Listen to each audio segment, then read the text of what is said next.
प्रधानमंत्री नरेंद्र मोदी आज आंध्र प्रदेश तथा तमिलनाडु के दौरे पर श्री सत्य साई बाबा की शताब्दी समारोह में हुए शामिल 9 करोड़ किसानों को पीएम किसान निधि की 21वीं किश्त भी करेंगे जारी। पंजाब सरकार ने नए बिजली कनेक्शन लेने वाले आवेदकों के लिए एनओसी की शर्त हटाई।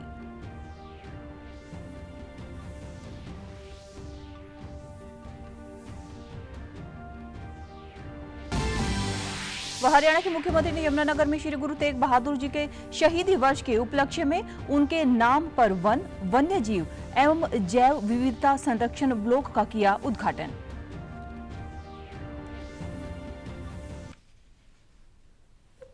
नमस्कार, चंडीगढ़ से आपका स्वागत है। मैं हूं पायल भंडारी। अब समाचार विस्तार से।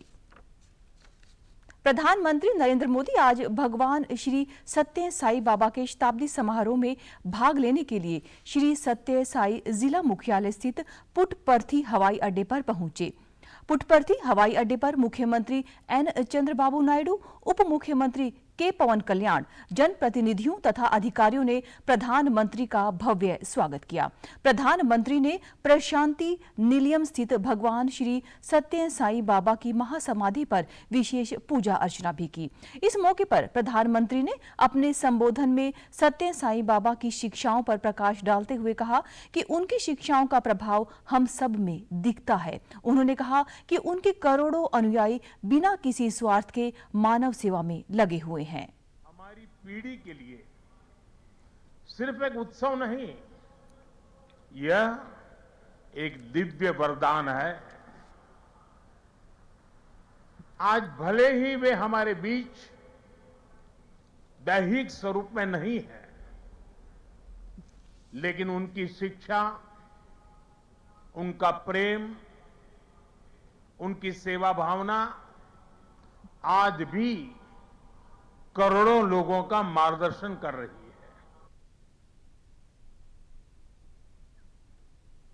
प्रधानमंत्री कोयंबटूर में प्राकृतिक कृषि शिखर सम्मेलन का उद्घाटन करेंगे तथा 9 करोड़ किसानों को 18,000 करोड़ रुपए से अधिक की पीएम किसान निधि की 21वीं किश्त जारी करेंगे। इस सम्मेलन का उद्घाटन टिकाऊ, पर्यावरण अनुकूल तथा रसायन मुक्त कृषि पद्धतियों को बढ़ावा देना है, जिससे कृषि क्षेत्र के बदलाव को गति मिलेगी। इस कार्यक्रम में तमिलनाडु, पुडुचेरी, केरल, तेलंगाना, कर्नाटक व आंध्र प्रदेश के 50,000 से भी अधिक किसान, प्राकृतिक कृषि व्यवसायी, वैज्ञानिक, जैविक इनपुट आपूर्ति विक्रेता तथा हितधारक भाग लेंगे।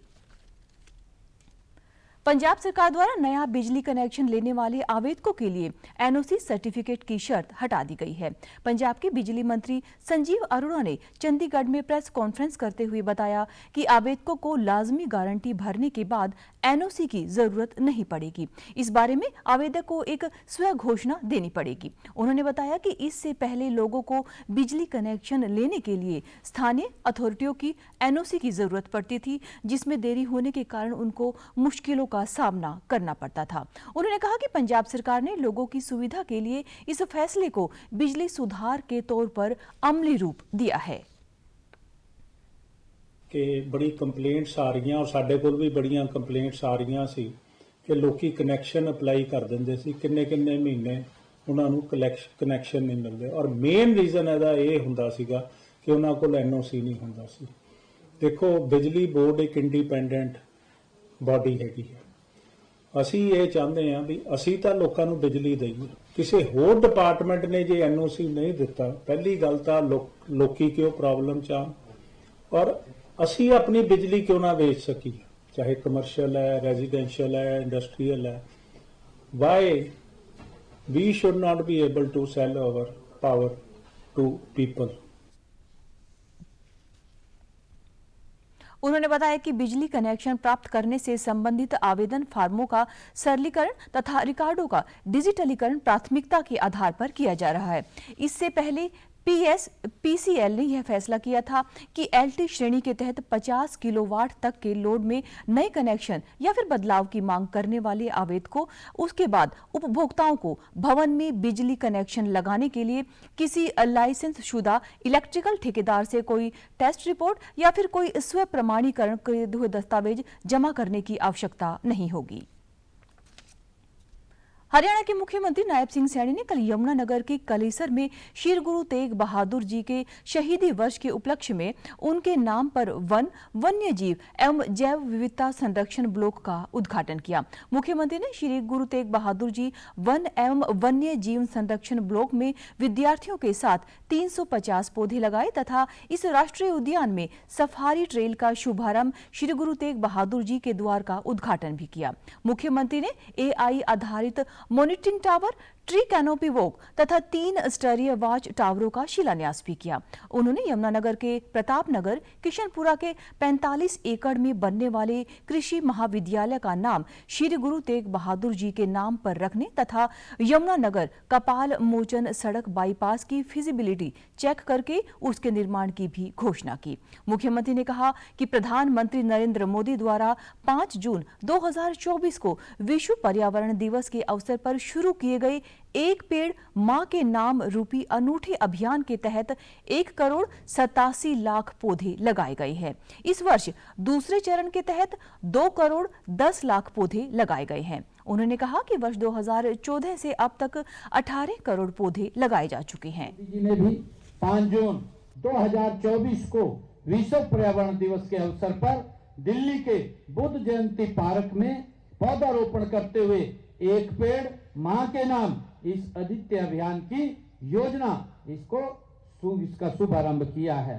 साथियों, हमने एक पेड़ मां के नाम के पहले चरण में हरियाणा प्रदेश के अंदर 1,60,00,000 पौधे लगाने का हमने लक्ष्य रखा था, लेकिन हमने इस लक्ष्य से ज्यादा पौधारोपण हरियाणा प्रदेश के अंदर किया है। हमने इस लक्ष्य से बढ़कर के 1,87,00,000 पौधे लगाए हैं। उन्होंने कहा कि दक्षिण हरियाणा में हरित अरावली कार्य योजना भी शुरू की गई है। केंद्र व राज्य सरकारों द्वारा बनाई गई यह परियोजना अरावली पहाड़ियों के 4 राज्यों में लागू की जा रही है, जिसमें हरियाणा के 5 जिले शामिल हैं। वन विभाग के द्वारा लगाए गए पौधों के संरक्षण के लिए आधुनिक तकनीकों का भी प्रयोग किया जा रहा है।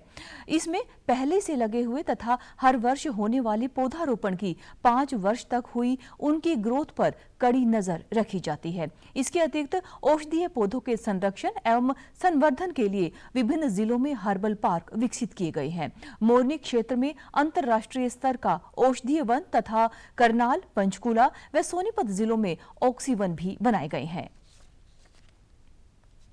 पंजाब के वित्त मंत्री हरपाल सिंह चीमा ने घोषणा की है कि वित्त विभाग ने पशुपालन विभाग में 345 वेटनरी इंस्पेक्टरों की चरणबद्ध भर्ती संबंधी प्रस्ताव को मंजूरी दे दी है। यहां जारी प्रेस बयान में जानकारी देते हुए वित्त मंत्री ने कहा कि पशुपालन विभाग में इस समय वेटनरी इंस्पेक्टरों के कुल 2010 स्वीकृत पद है, जिनमें से 345 पद वर्तमान में खाली हैं तथा 1665 वेटनरी इंस्पेक्टर कार्यरत हैं। उन्होंने कहा कि वित्त विभाग ने इन 345 रिक्त पदों को चरणबद्ध तरीके से भरने की मंजूरी दे दी है, जिनमें से 150 पद पहले चरण के तहत चालू वित्त वर्ष 2025 व 26 के दौरान भरे जाएंगे तथा शेष 195 पद अगले वित्त वर्ष 2026-27 में दूसरे चरण में भरे जाएंगे। वित्त मंत्री कर्मचारियों की समस्याओं को हल करने के लिए गठित कैबिनेट सब कमेटी के चेयरमैन हैं। उन्होंने बताया कि Punjab state veterinary inspector association के साथ बैठक के दौरान मौजूदा रिक्त पदों को भरने की आवश्यकता पर जोर दिया गया था। बैठक के दौरान पशुपालन विभाग की ओर से बताया गया कि राज्य की 22 वेटनरी पॉलीक्लिनिकों में इलाज करवाने वाले पशुओं की संख्या बढ़ रही है, जिससे विभाग में स्टाफ की कमी महसूस की जा रही है। राज्य के पशुपालकों को कुशल पशु स्वास्थ्य सेवाएं उपलब्ध करवाने के लिए रिक्त पदों को भरने के फैसले से लाभ मिलेगा तथा यह फैसला पशुओं की बेहतर देखभाल व निर्बाध सेवा सुनिश्चित करते हुए विभाग को और भी मजबूत बनाने में सहायक सिद्ध होगा। अमृतसर स्थित गुरु नानक देव यूनिवर्सिटी में नशा मुक्त भारत अभियान के 5 वर्षों के सफल संबंधी कार्यक्रम उसमें करवाया गया। इसमें पंजाब के राज्यपाल गुलाब चंद कटारिया तथा केंद्रीय सामाजिक न्याय व शक्तिकरण मंत्री डॉक्टर वीरेंद्र कुमार तथा अन्य गणमान्यों ने शिरकत की। समागम के दौरान नशा मुक्त भारत की सृजना की शपथ ली गई। कार्यक्रमों को संबोधित करते हुए गुलाब चंद कटारिया ने नशा मुक्त भारत अभियान के तहत किए गए प्रयासों की सराहना की। राज्यपाल ने सभी को इस बुराई को जड़ से उखाड़ने का आह्वान भी किया। बीमारी के लिए मैं सोचता हूं कि जिस प्रकार की शक्ति के साथ साथ जनता का भी जुड़ाव रहना चाहिए, ताकि ऐसे अपराधियों को जल्दी से जल्दी पकड़ा जा सकता है। और मैं सोचता हूं कि पिछले कुछ समय से इस प्रकार की घटनाओं में जिस प्रकार का एक तरह से बढ़ोतरी हो रही है, वो चिंता का विषय है। इस अवसर पर केंद्रीय मंत्री डॉक्टर वीरेंद्र कुमार ने संबोधित करते हुए कहा कि नशा मुक्त भारत बनाने के लिए लोगों का सहयोग बहुत बड़ी ताकत है। और इसके साथ ही साथ सामाजिक, आध्यात्मिक, धार्मिक संगठन, शैक्षणिक संस्थान और विभिन्न धर्म गुरुओं का भी इसमें सहयोग आवश्यक है, क्योंकि ये काम अकेले केंद्र सरकार या राज्य सरकार के अकेले पहल करने से नशा समाप्त नहीं हो सकता है। नशे को समाज से समाप्त करने के लिए इसमें समाज की सामाजिक सहभागिता बहुत आवश्यक है। धर्म गुरुओं का आह्वान भी इसमें आवश्यक है। उन्होंने कहा कि इस अभियान की शुरुआत के समय बहुत सारे संगठनों तथा लगभग 2.5 करोड़ युवाओं ने नशा छोड़ने तथा लोगों को जागरूक करने का संकल्प लिया था। पंजाब राज्य अनुसूचित जाति आयोग की नवनिर्मित कोर्ट का आयोग के चेयरमैन जसवीर सिंह गढ़ी तथा सामाजिक न्याय, सशक्तिकरण एवं अल्पसंख्यक विभाग के प्रिंसिपल सचिव वी.के. मीणा के द्वारा औपचारिक रूप से उद्घाटन किया गया। इससे अनुसूचित जातियों के अधिकारों की रक्षा व न्याय प्रणाली को और भी अधिक मजबूत बनाने की दिशा में महत्वपूर्ण कदम उठाया गया है। इस कोर्ट रूम की विशेषता यह है कि पंजाब अनुसूचित जाति आयोग का यह नया कोर्ट रूम पूरे देश में किसी भी राज्य के एससी आयोग के तहत बनाया गया पहला कोर्ट रूम है। यह ऐतिहासिक कदम न्याय तक पहुंच को सुदृढ़ करता है तथा अन्य राज्यों के लिए प्रेरणादायक भी है। जसबीर सिंह गढ़ी ने कहा कि नया कोर्ट शिकायतों की त्वरित सुनवाई, मामले के समयबद्ध निपटारे तथा आयोग के कार्य में और भी अधिक प्रभावशीलता लाने में सहायक सिद्ध होगा। उन्होंने कहा कि यह पहल अनुसूचित जातियों के अधिकारों व समानता की रक्षा के लिए अत्यंत महत्वपूर्ण है। इस कोर्ट के शुरू होने के बाद आयोग और अधिक दक्षता, जिम्मेदारी तथा संवेदनशीलता के साथ काम करेगा।